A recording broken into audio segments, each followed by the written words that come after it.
Welcome to another episode of Out of the Woodwork podcast, brought to you by Axminster Tools with me, Sean Evelegh. In today's episode, I meet renowned designer and craftsman Sebastian Cox. Sebastian's passion for sustainable design is channeled through his London-based design studio and workshop, which he runs with his wife Brogan. Sustainability is at the forefront of his process, with his furniture and homeware designed with what he describes as a nature-first perspective. So Sebastian, thank you for joining me. I'm a really big fan of your work, so I'm really looking forward to our chat today. Thanks so much. Thanks for having me. It's great to be here. Yeah, so for a lot of people that don't know you and your work, can you give us a brief background on what you do and how you got started? So my name's Sebastian Cox. I'm based in South London. I'm a furniture maker, but also designer, environmentalist. And we have a workshop that's very driven by a very strong set of values. So what we make is equally as important as why and how we make it. We are very driven by environmental issues and our specific area of interest is around using British wood, which sounds like quite a small thing, but actually in the context of the UK and the materials and the things we use and import, I think it's quite an important big thing. So there's two statistics that really drive the business. The first one is that since the Second World War, woodland cover in the UK has doubled, but biodiversity within woodlands has decreased dramatically. And the second one is that we import nearly 90% of our wood, and the only country in the world that imports more wood than us by volume is China. If you were to take and solve the second problem, you would also solve the first, because managed woodlands harbour more biodiversity. And the best way to bring woodlands into management is to use wood from British woodlands. So we're really, as a business, trying to target those things. And along the way, we make really nice things, beautiful products and fun things to make. So yeah, we're extremely driven by, principles other than just the joy of working with wood, which is of course important, but sometimes that feels secondary to our main objectives. Were you always so passionate about sustainability, or is it something that has evolved over time? I became very passionate about that, sort of the issues around sustainability when I was at university. I suppose left home, started to make decisions about my own consumption, decided what food I was going to buy, what clothes I was going to buy. I became very aware of, the degradation of nature during my upbringing. And then I sort of realized that actually not only was I becoming a consumer, but I was studying a making course, which was, inherently going to make more stuff in a world that was already has too much stuff. So I was kind of challenged by that. So, during university, I really started to take an interest in how the new things that I was going to be added to this already full world, how I could take responsibility for that. So, and I'm now 35, so I was studying probably 12, 15 years ago, something like that. So, that since then I've been very driven by those factors. And what training did you have in furniture making? Yeah, so I went straight from school, I did a bit of traveling, and then went to university and studied furniture design and craftsmanship, which was a 50-50 design and make course.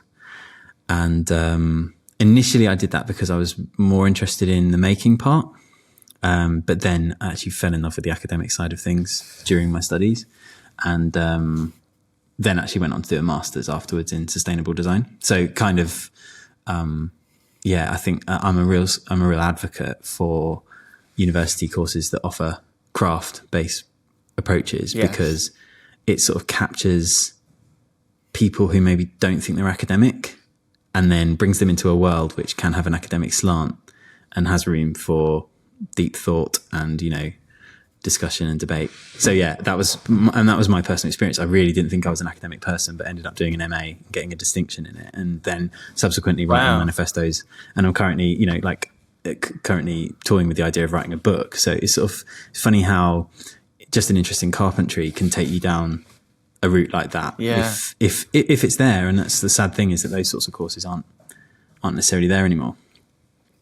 Yeah, well, if you do write a book, I'll be very interested in reading that.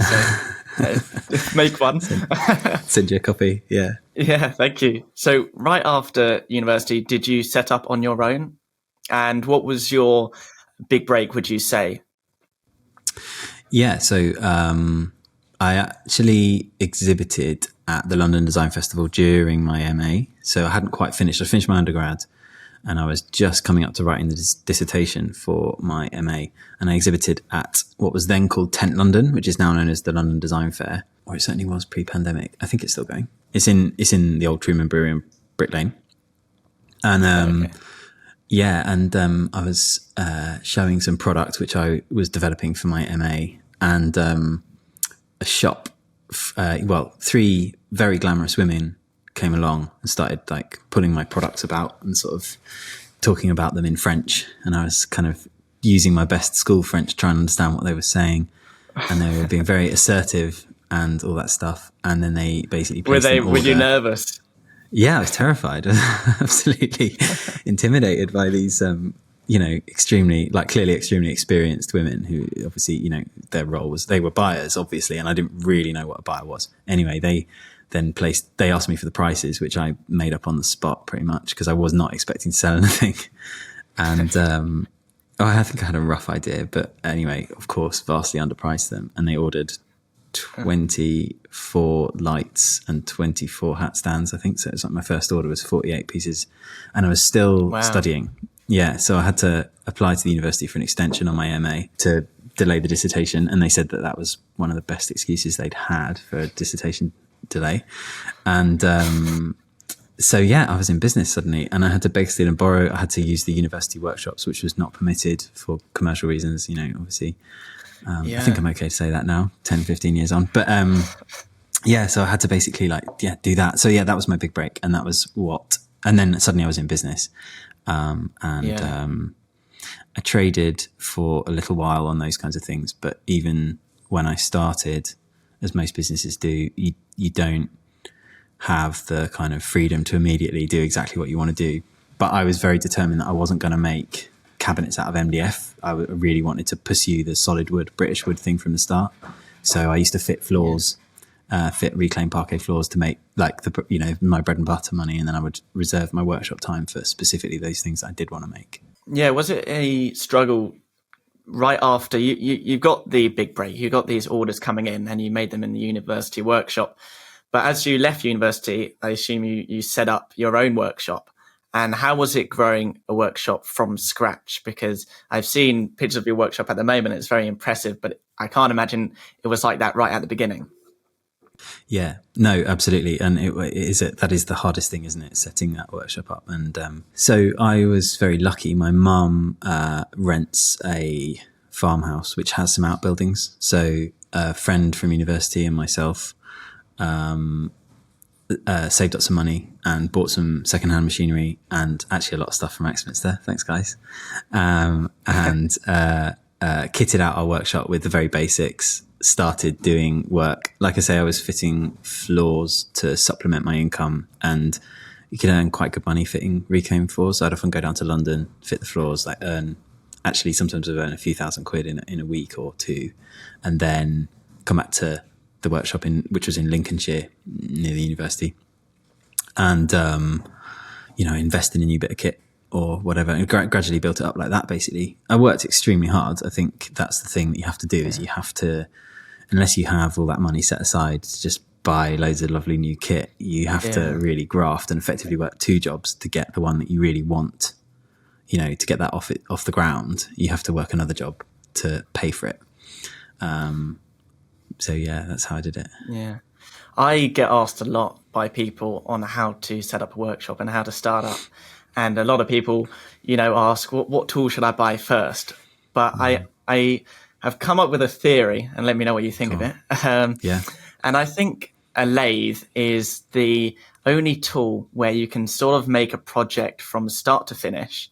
And you can make so much on a lathe. And I'm thinking if you can only get one tool, it should probably be a lathe. So then you can make bowls, you can make chess sets, you can make sort of lamp stands, and then you can sell them in craft fairs. And with the profit, then you can buy your next tool.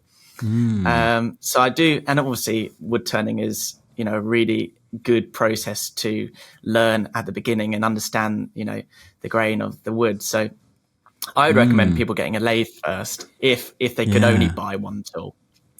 That's a good one. I like that very much. I would say maybe, so if you were to say, I've only got one, I can only have one tool now, I would probably choose a router, because you can put that on a sled, you can flatten boards with it. You can do any kind of shaping, you can cut joints. In some ways they are the most versatile tool, but I do like your idea very much, just in terms of starting out. Well, definitely in terms of furniture. Furniture, totally. The router would be perfect. Yeah, exactly. To apply what I do, we do a lot with just basic routers on sleds or whatever. We have a CNC, but we also still use a lot. Just the Makita 2 kilowatt routers are really handy. Yeah. Well, I'd like to talk more about the CNC later, because I just invested in one, but I have no idea how to use it yet. So it'll be interesting how you implement it in your work. Cool. But your ethos is, designing furniture and making furniture with a nature first perspective. Can you tell me more about that and how your design how that has influenced your design? Because I know I see a lot of organic shapes, especially with your hewn collection, using the branches of trees for the chair legs and the table legs. I find really fascinating. So can you talk more about that?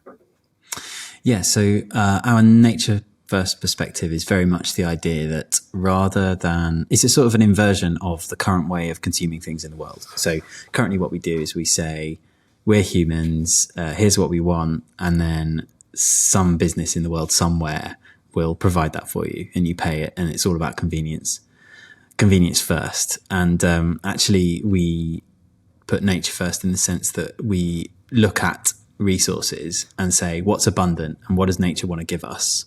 And then we use design to turn those abundant or underused materials into something really desirable.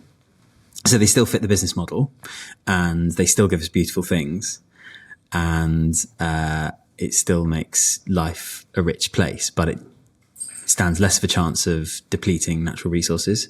So a kind of an example of that would be like, this is sort of outside of the work that we do, but if you look at the American black walnut as a tree, I think it's something like less than 2% of America's trees, yet highly desirable in current furniture trends, or maybe not current, but like over the last sort of 5-10 years.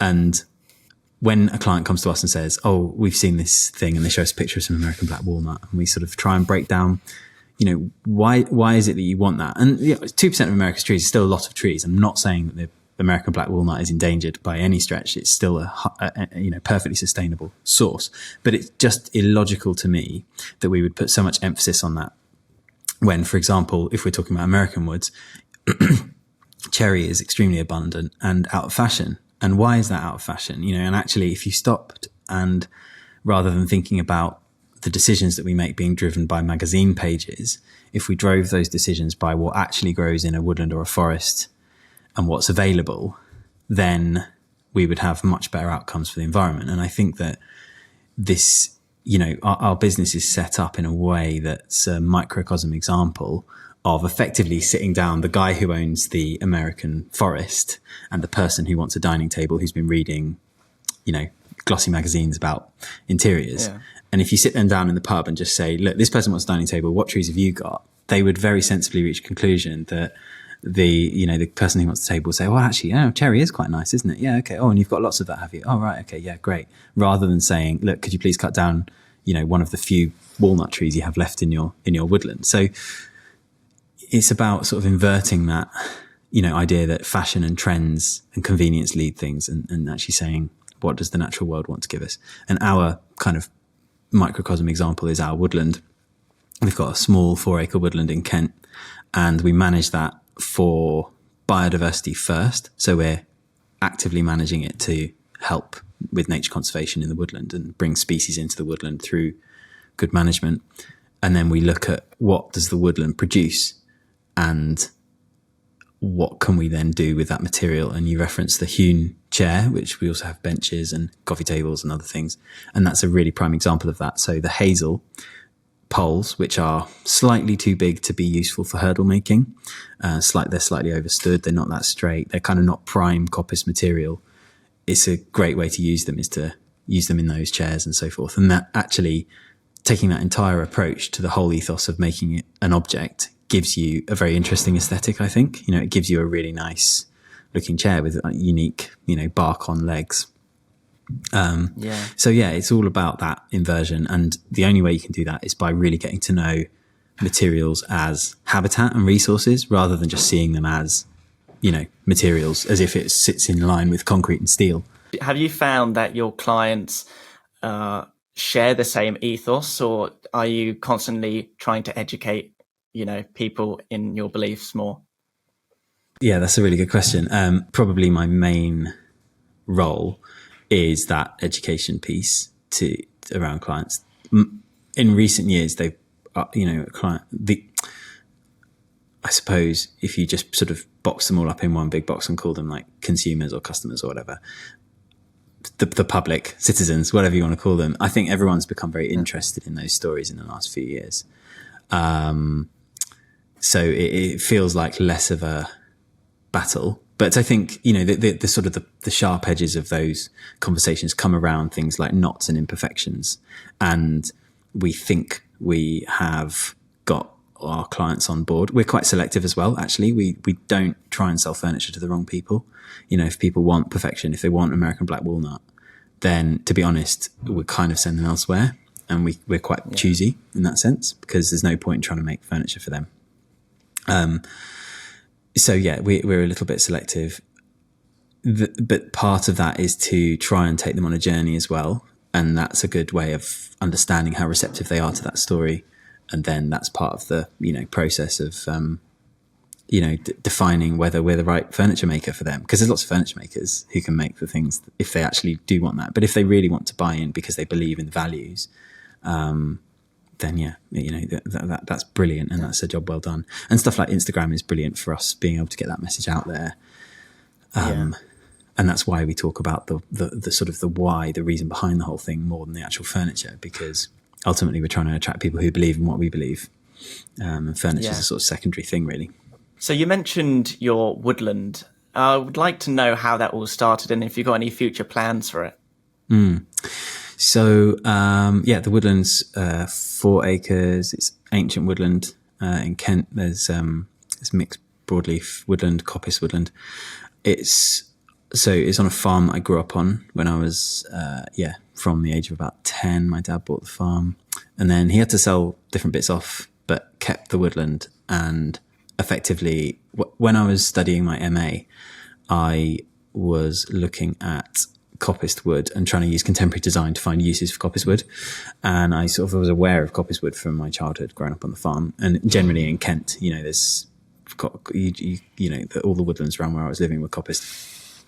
And when I started my MA, because I was in Lincolnshire, I didn't really think of the woodland actually. And I was working with the Forestry Commission at their sites and things like that. And then when I moved to London, moved my business down here, I then remembered that we had this little area of woodland, and I was like, oh yeah, I wonder if we could actually manage that, because it last got cut when I was 10, so something like 20 odd years ago now, and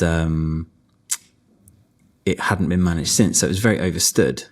And actually I saw that as an opportunity to bring it back into management, and then, as I mentioned earlier, design furniture with the byproduct of that management. And we've now brought it all into rotation, which means that we're now on the second cut of some of the hazel, which is great. And actually it's interesting how it grows back much straighter. It's sort of like it learns to be better, the furniture, which is nice. And the future plans are basically just to continue managing it and continue to add richness to that habitat. And increasingly we're trying to get the neighbours on board as well to let us go over the fence and manage their woodland too. Well, I'm sure they would say yes to that. Well, it's interesting because that's quite an interesting comment, because actually it's interesting how many people are wary about woodland management. People are wary about trees being cut down actually. And this is something which, as woodworkers, we all have to, be able to explain that there is no guilt around that if it's, from well-managed woodland. And I think we as woodworkers all need to do more to use the things that we make to convince people that we are aware of our source, and actually we are also aware that it's stimulating biodiversity. I was going to say it benefits growth and encourages new life, cutting down trees. Yes. Well, yes, absolutely. I mean, I think obviously it's it's a hugely complex issue, which is difficult to break down. I think that's why people are wary of it. But yeah, broadly speaking, particularly in temperate hardwood forests like Europe, America, if they are managed woodlands, then, obviously I'm not advocating the cutting down of primeval forest in Eastern Europe, but generally, if it's a well-managed, either thinned or selectively felled, continuous canopy or coppicing, those are all things. And as furniture makers, we absolutely have a responsibility to know the absolute source of the wood that we're using. I think it's inexcusable to think that, there is still a trade in illegal tropical woods worth billions in the world. And,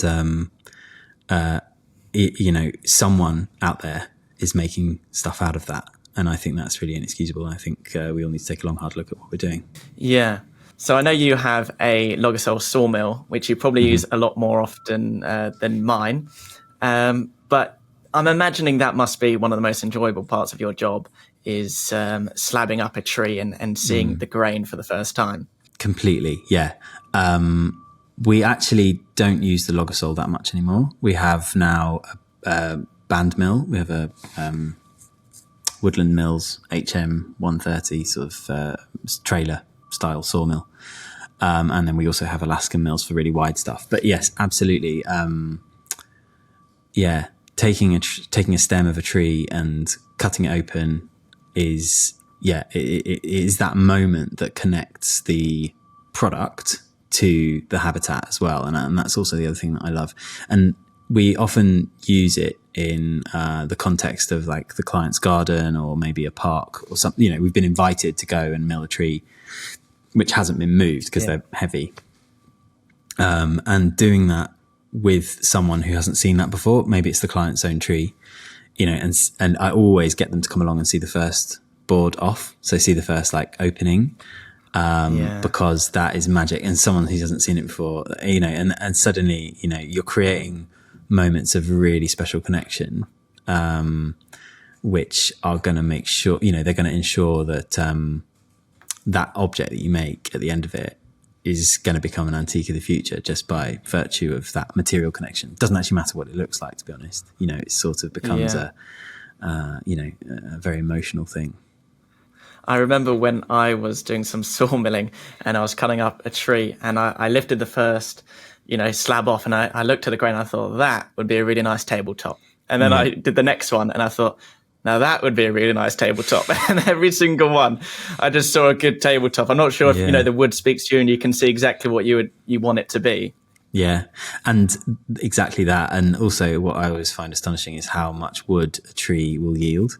And you end up kind of, like you say, you're with the client and you're like, what are you going to do with all of this wood? It's amazing. And tables, desks and coffee tables. And we've done paneling, we've done all sorts. Actually, we did a lovely project in East London a couple of years ago, just before the pandemic, which was working with a local authority. It was Walthamstow Council, London Borough, Waltham Forest, and we selected trees from their kind of street trees safety program. So they have to fell street trees and park trees when they pose a threat to the public, etc. And generally those trees are chipped for biomass because that's kind of the easy thing to do. And we worked with them, we found 20 trees and we milled these trees, and then we made paneling for a public library. So it was like a public asset, a public resource used in a public space, which, any member of the public can walk in and appreciate our furniture, which was really amazing and totally enabled by the sawmill. And, you just, there's always that sort of slight level of guilt with furniture, about handmade furniture, about how expensive it is, and actually being able to do those sorts of projects where the public can go and use it was very satisfying. And the sheer volume of wood that those trees yielded was astonishing, but brilliant, and how much better than going into the chipper. So obviously you use a lot of locally sourced timber, and I know you mentioned in your workshop you use no MDF, which is really interesting. I also saw online that you use no veneer, and I was wondering if you could talk more about that. And I'm assuming you're not talking about shop-made veneer for like bent lamination, or do you not do any bent lamination? We don't really do bent lamination. If we were to laminate something, we'd saw it ourselves. And funnily enough, actually, with the new band mill, we're starting to saw veneers, but we won't be using them in a sort of traditional, veneering over substrate board. I don't know. I think I just never really liked it, to be honest. And actually, at university, I refused to do the veneering module because I said to my tutors that William Morris wouldn't approve. Seems very difficult as a thing to say, but anyway, and I got away with it, I think, because I said that. Really? I don't know. I don't really like the principle that, basically our principles are about saying we should be celebrating wood of all kinds, right? So we should be celebrating imperfections, and we should be happy with and welcome things like ash that's got, dieback, as long as it's not, as long as it's still structurally got good integrity, etc. Or oak that's got staining from metal, or whatever it is. We should be welcoming those as textures into our homes. And, if I'm talking about integrity and honesty, the idea of taking a cheaper substrate and covering it in a thin, cut veneer of whatever it is, just doesn't quite fit our ethos. I don't have a problem with other people doing it. Although it does pose a problem, I think, in terms of, I believe that veneer and ply and MDF have all degraded the inherent value that people see in solid wood, because what's happened is, because veneer and ply have come about from the convenience of stable material, that has made consumers very wary of if their kitchen doors move, for example. It's the thing we always get phoned about when we make a kitchen and the wood settles and it cups a bit or whatever. And, you've got Blum hinges, which totally neutralize that. But people are used to wood being entirely and, uncompromisingly stable. And so I do think that it has been problematic in the way that we've, in the way that it shapes our approach and attitude to wood. I think it's distanced us from the raw material. So I suppose, having said that, I don't have a problem with people using it. Maybe I do. So I was wondering, with jig making or template making, do you not use plywood at all? Or what do you use? We would use plywood for jig making. Absolutely, we would. Yes, there's no point in using anything else there. I mean, that is driven by cost, and we do use probably one sheet of MDF every few months as a new spoil board for our CNC, because the vac works through the MDF. So I can't say it's zero. Well, that's excusable. We've had to forgive you for that. You. Yeah, thanks for forgiving that. But generally speaking, in our furniture output, for example, like with drawer bottoms and cabinet backs, it's cedar of Lebanon, which is traditionally used there. Yeah. The other place that we would use ply, of course, is in kitchen carcasses, because actually, in that sense, that really is the best thing for the job. And we're quite open about it. We don't veneer over the ply for the carcasses. We leave it as birch ply, and we tell the client that it's birch ply. So we're really open and honest about that. But I think, it's obviously you've got solid doors, solid lipping, solid worktop often. It's not an absolute thing, but it's like a general principle that actually, if we're going to have wood on show, we want it to be the honest and truthful wood that it actually is. Out of the Woodwork is brought to you by Axminster Tools. Nobody is more passionate or knowledgeable about woodworking than us. A market leader in mail order tools and the machinery industry, we offer a friendly and personal service to thousands of woodworkers all around the world. Whether you're a trade professional, business owner, education leader, amateur DIYer, or a hobby enthusiast, we share your passion. Discover more about Axminster Tools. Visit www.axminstertools.com. I believe it was last year. I'm wondering if you're doing the same thing this year. I assume you are. You mentioned you wanted to store 100 tons of CO2 in your furniture by the end of the year. Did you accomplish that? Are you on track to do it again this year? We did. I can't remember the exact figure. I think it was like 110. I think the library significantly contributed to it because it was so much material in one job. We did a couple of structural jobs this year, which again, they're fantastic. Like we did this, we did an extension for a client's house where we made the structural glue laminated beams from mixed British hardwoods, broadleaf woodlands. So yeah, I think we're on track to do it again this year. I haven't actually checked. I should always check before I come on a podcast because I know I always get asked about that. Really? but yeah, I'm pretty sure we are on track for it. It's one of those things which it was an ambitious thing to set, and I think we should probably put the limit up each year. But we've come pretty close to getting it over the last few years, and if not, we have. I think we got it last year, and I think we're on track to get it this year. That's really good. And another way of being sustainable that I haven't seen anyone else do before is your Mycelium project experiment with the lampshades and the stool.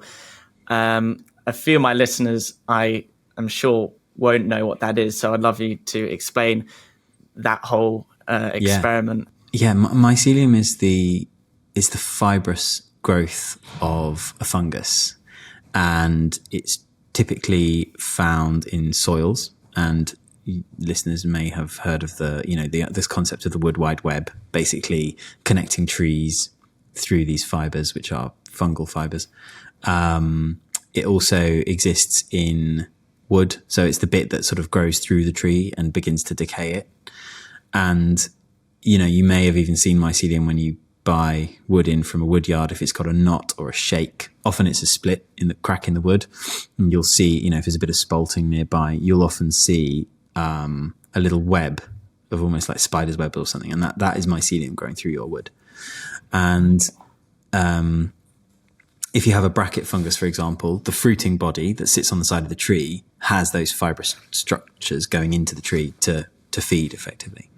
So what we do is we take the principle of the strength of those fibers and use it to bind together wood chip. And that creates a composite material between the mycelium and the wood, which is, I guess, not dissimilar to a sort of like polystyrene kind of material, but a little bit stronger, I would say, and a lot softer, and it doesn't sort of squeak when you touch it.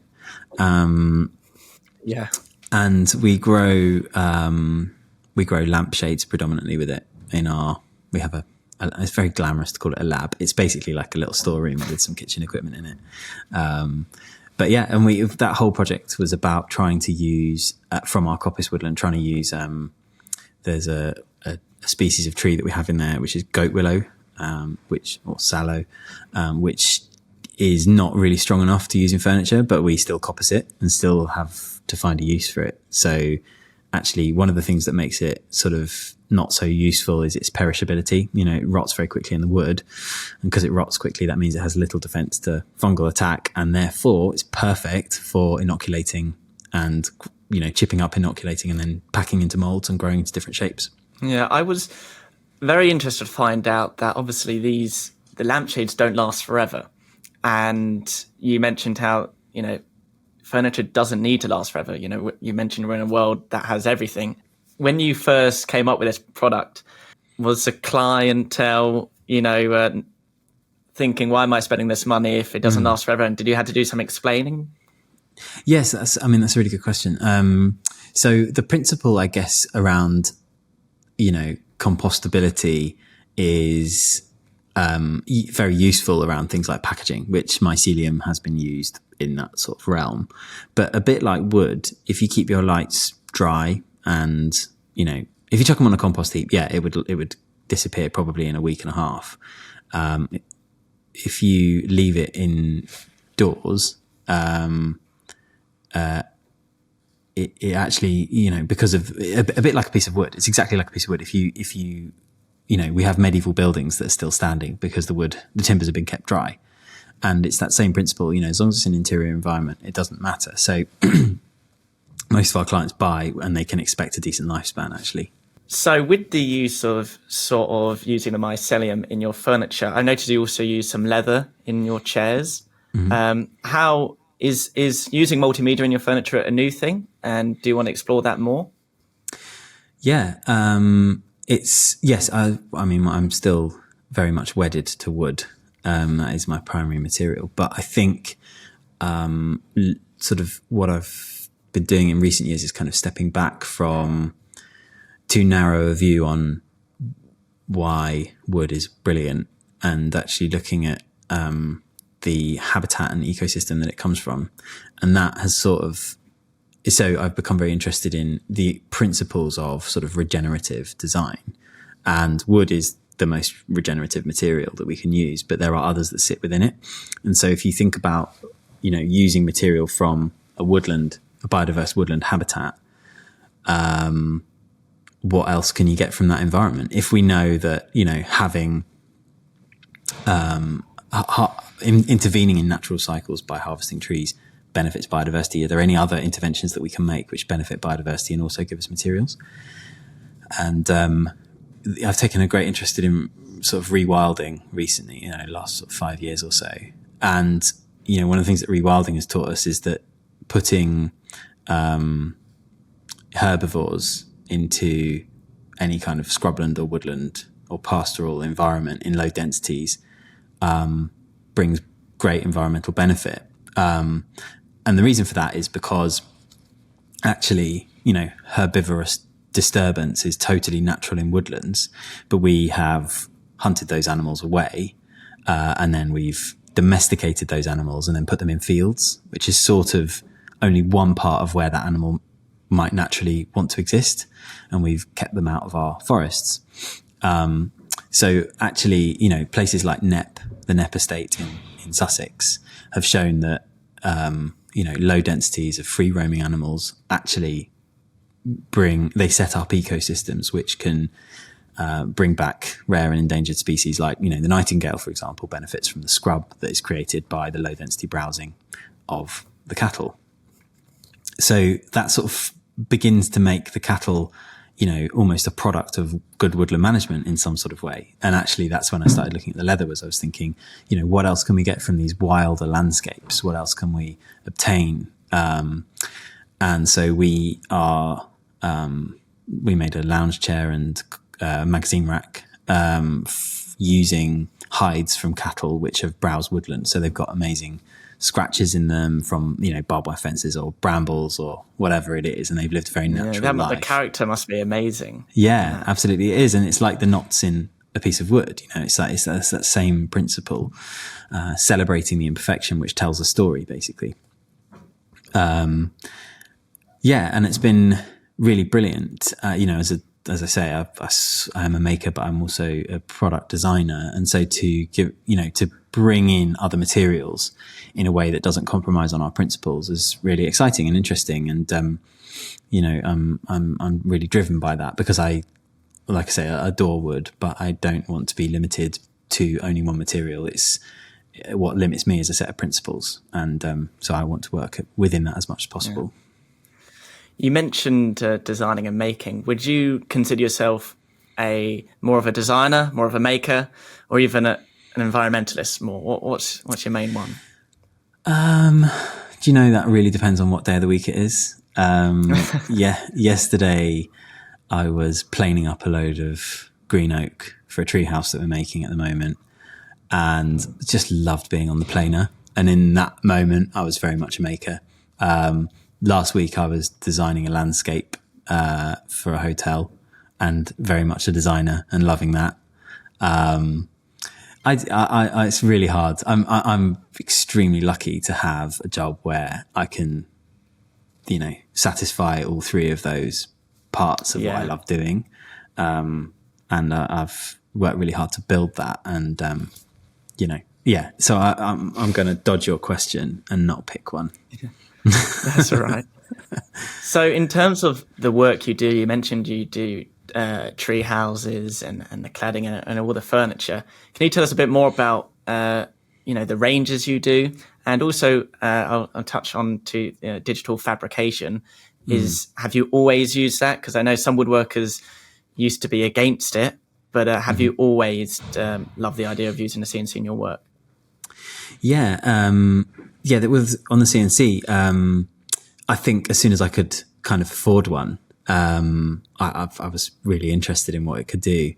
It's interesting, and I mentioned the arts and crafts movement earlier, and I often wonder about what William Morris would think of a CNC machine. Would he think it was a great tool? I think he would have used it. Yeah, I think he would have saw it as an opportunity to alleviate labour, and I think it depends on, it depends on the setting, doesn't it? And that's sort of what we're quite cautious with is, are we replacing quality jobs with a robot? No, we're not. We're actually enhancing good quality jobs with digital fabrication. We're making more interesting things. We are reducing arduous tasks. So yeah, I, in principle, have never been against it and always been quite interested in it. And then as soon as I could afford the first one, I went halves on one with my neighbour, Jan Hensel, who's another furniture maker. He's sort of down the corridor from me. And it was game changing. And we sort of bought it not really knowing what we'd do with it, and actually ended up creating really interesting work as a result of it. We had a big commission from Burberry to create these massive screens, and they were originally going to be woven, but then we thought actually it'd be really nice to take it outside of the sort of, because we do a lot of weaving with wood. The screen next to me. And so what we did we used the CNC to cut, instead of, it was a diagonal weave, so it was inspired by the texture of Thomas Burberry invented the fabric gabardine, which is a diagonally woven cloth, which is what sort of was the original product of Burberry, I think, if my history of Burberry is correct. Anyway, so we wanted to do like a diagonal weave, and the best way to do that was to cut lap joints into these massive 8 foot by 8 foot screens. And there was something like 350 lap joints per screen, and we had something like 12 screens. So can you imagine trying to do that by hand? It would have just been impossible. So we didn't buy the CNC and end up turning out tabletops and stuff, which people could otherwise make. But we ended up, taking the workshop in a direction which was much more interesting, much more challenging, just by virtue of having this additional piece of kit. Do you have one? Did you say you got one?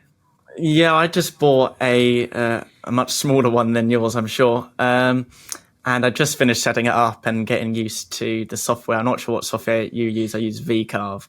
So I'm learning that at the moment. But I've got so many ideas of, furniture, and it's going to help with template and jig making and so many things I can do with it. So I can't wait to give it a go. I haven't heard of anyone halving a CNC before. So do you find yourself fighting over it? What happens if you got a long carve that you need to use, but he wants to use at the same time? We just do mornings and he does afternoons. It's really simple. It's really easy. Okay. And we start an hour earlier than him anyway. So it works quite well. So we start at 8, he finishes at 6. So actually there's only really, sometimes we're mega busy or he's mega busy and we negotiate. But generally, if you've only got it in the morning, you just use it accordingly. Do you do all the coding yourself and all the computer work, or do you have a team to do that? I can do. So we use Fusion 360. We draw most things in SketchUp. We then translate it to Fusion if it's a component part that needs to be CNC'd, and then we write the G code in Fusion. I can do, but I generally don't. We have 3 people in the workshop who use the CNC, and we're trying to get away, although it's quite difficult because they are techie bits, but I think it's really important to get away from the idea that you have like a CNC machinist. It's sort of one person who knows how to use it, because actually I really believe that it should be approached in the same way as the planer thicknesser or the table saw. It's just another tool in the workshop, and everyone should know how to use it. The realities and practicalities of getting everyone trained and keeping everyone on top of it is quite tricky, because as with all machines, I think with our first CNC, which was a really old, it was like a 30-year-old machine, it was really rickety. There were so many nuances, and it would only do it if you put the USB in a particular way round, and it only liked this, and you had to hold the pendant in exactly the right place. It was like, so it was like having a classic car. There was only one way you could drive it, so we did have one person for that. Probably didn't even end up speeding up the process because of all the work you have to do on it. Yeah, totally. Which is exactly why we just had one person. His name was Jack, and he just knew the CNC, and actually it worked very well. But we've got a multicam now, which is a little bit easier. But it's still, there is a lot of nuances and things to remember in the process. So yeah, that's kind of why we have 3 people, which is sort of a third of the workshop who use it. But every apprentice that comes in, we're trying to make sure that they actually are trained on it. And then hopefully as the business grows, because we get apprentices, we always have an apprentice. So hopefully as the business grows with our apprentices, there'll be more and more people who can use it. So what tool in your workshop do you like using the most? Are you more of a hand tool woodworker or a machinist? I think it's very easy to over romanticize the hand tools. There is something very nice about, I really like those days where, so we work a 9-day fortnight. So we have every other Friday where people don't come to work. And I really like, if I ever do have to come in on one of those days to make something, because, being the boss, you never really have time off properly. Yeah.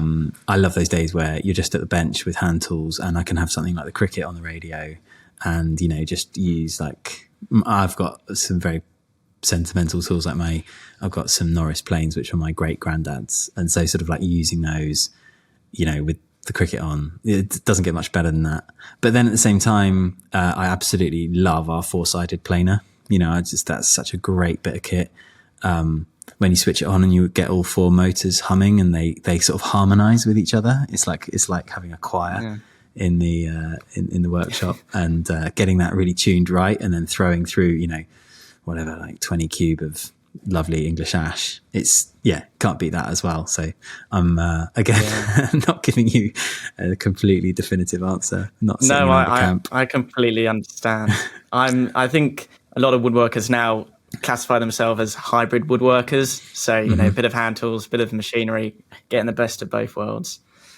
It's not very 21st century, is it, to pigeonhole yourself too much? I think we live in an age where people are very plural, and woodworking probably is unhelpful for woodworking to be purist in one sense. Yeah. So what furniture? I mentioned it earlier, but I got distracted with the CNC. So what range do you? Is there a favorite range you have, or can you tell us a bit more about the styles you do? So half our business is product. So, whether that's, we've got a kitchen range called Sawyer. We've got desks and benches from our Underwood collection, which you mentioned earlier, which is where we have the coppiced wood in the round with the bark on. We have a collection called Bayleaf, which is made of mixed British woods, and it's in the sort of mid-price range of what we offer. And the idea of that is that everything in that collection is customizable, because quite often we make stuff to order because we're in London, we don't have a big warehouse. So everything is made to order pretty much. Some of our products, we store the batches, the components for the batches. But the idea is that, everything's customizable, and we switch the wood about because we want that to be a fluid conversation around what the wood is. So it's not necessarily even if you get a London plain table, the chances of finding plain exactly like that one in the photograph is so slim. So we try and keep that open so that we can always, have a conversation around that. And the other half of our business is bespoke, where we'll make kind of things, through from, whatever, big sofas through to tree houses or jewelry boxes or whatever it is. We'll sort of span the scales. So we're always making something interesting, something new, and but I do love the product because I love that sense of batch production. I think that's really important, and something which is, there's such satisfaction in that. I don't know, how you feel about that, but when you get multiple orders of one thing, there's that sense of the efficiency that's brought about from your own effort is really it's really satisfying. And I think it's a great way of trying to bring the price down as well and make that furniture more accessible. I'm sort of leaning more towards my own product range because when you've got the time to design your own range and really refine it and make multiple prototypes, And, the idea of batching things it sounds like great fun. And when you do one-off commissions, I do enjoy them, but it is a much longer process and there's more risk of it not being exactly how the client envisioned, and there's a lot of back and forth going on. So I think you probably end up losing money more on the bespoke stuff than your own range, because you've got all the jigs made with your own range, and normally people buy multiple if it's a chair. So yeah, I think there's more money in the your own products. Yeah, you're absolutely right. I think the amount of times where, the basic principle is that you never really make money on a learning curve, do you? You're sort of always paying for that extra bit of education around how to do that thing you've never done before. So yeah, that is where the product comes in, because it balances that out. And I would never want to lose the bespoke side, because that's what keeps things really interesting. But they balance each other so nicely. I agree. Yeah. And now there's one final thing I wanted to discuss with you, was this amazing project called the Wish List, which some people might not know about. So can you tell us your involvement with the Wish List and what that experience was like? Yeah. So the Wish List was in, I think, 2014 or 2015. And it was a London Design Festival project, originated and sort of pulled together by Evelegh, who are quite a big player in wood. They're one of the few people who have the money to sponsor projects, which is great. And they often have representation at the design festival. And so I was one of 10 emerging designers, paired with 10, well, I don't really know how you describe them. Sort of like, they were 10 significant names in the design industry, from Zaha Hadid, Paul Smith. I was partnered with Terence Conran. Richard Rogers was in there. Yeah, it was really a brilliant project in the sense of mentorship and collaboration across generations. And like I say, it was exhibited at the V&A, and the principle was that the established designers would commission a piece from the emerging designers, and we all worked together and made them in the workshops at Benchmark in Hungerford. And so everything was made within 2 weeks as well. So it was like a really intense period of making, and we were all together at the same time. We were camping in Terence's garden. It was just an amazing project to be involved in. And Terence wanted a desk, which sort of was his title was Getting Away from It All. And it was the idea was that he could, and this is to quote him, to get away from dogs, wives, and journalists was what he wanted to escape. And he wanted this thing where it was like a desk, and his idea was that it would have a nickel rail and a cotton curtain that he could shut himself away. I think he's in his early 80s by this point, so I think he's sort of had enough of noise and bother. And I really amazing experience to receive that brief, and then terrifying experience to then have to respond to it and effectively say, actually, Terence, I don't really like the nickel rail and the cotton curtain. I've got this better idea, which is I want to throw a load of oak in the river at the bottom of your garden, soak it, and then cut it up and weave it into the screens, which he liked. But yeah, actually having to turn around to Terence Conran and say, actually, mate, I want to improve your design. It was pretty nerve-wracking, but a good life experience. Well, I think the next time they do a wish list project, someone will be making you something, and then they might have to improve your design. I'd be a terrible client, yeah. Well, Sebastian, I really enjoyed chatting with you. For anyone that wants to see more of your work, where can they find it? Our Instagram is a great place to find more about what we're doing. Sort of currently, my handle is @Sebastian Cox Limited, and our website is a brilliant sort of repository of resources, and all the products are on there too. And really proud of our website, actually. We photograph our woodland with drones every season, and the website always reflects the way the woodland looks now. So it really is like a portal through to the origins of our business, which I really like. Yeah. So I hope you enjoyed the chat, and I asked the right questions. No, it's great. Thank you, Sean. Thank you very much Nice for your time. Yeah, brilliant. Okay, bye. Catch you soon.